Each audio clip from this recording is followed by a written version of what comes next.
last lecture we discuss about the site selection factors of thermal power plant. Now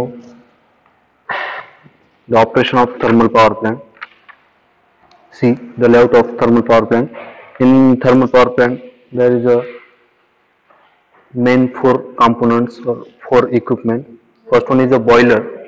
In boiler, heat of combustion of coal in the boiler is utilized to convert water into steam at high pressure and temperature. The flue gases from the boiler make their journey through superheater, economizer, air preheater and are finally exhaust to atmosphere through the chimney. Means heat is generated in boiler and that heat is transferred to the heat exchanger.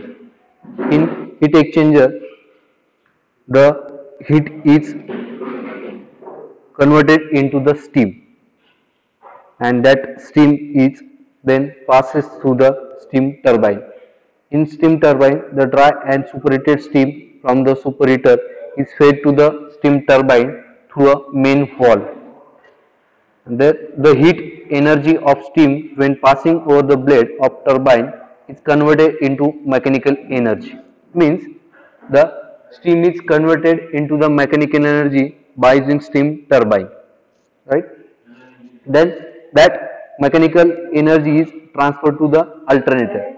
The steam turbine is coupled to the alternator. The alternator converts mechanical energy of turbine into electrical energy.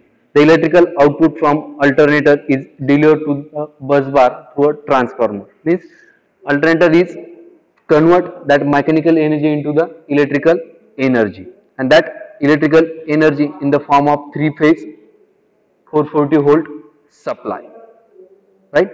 Then excess steam passing through the steam turbine is delivered to the condenser. In the condenser, that steam is condensed and that steam is converted into the again water form, and that water we have to use or utilize in heat exchanger or superheater, right? Then after burning of coal, that solid gases or flue gases of ash, gases form of ash is passes through a chimney and exhaust into the atmosphere, and solid ash is collected and to generate that solid ash in reproduct of ash product or ash products.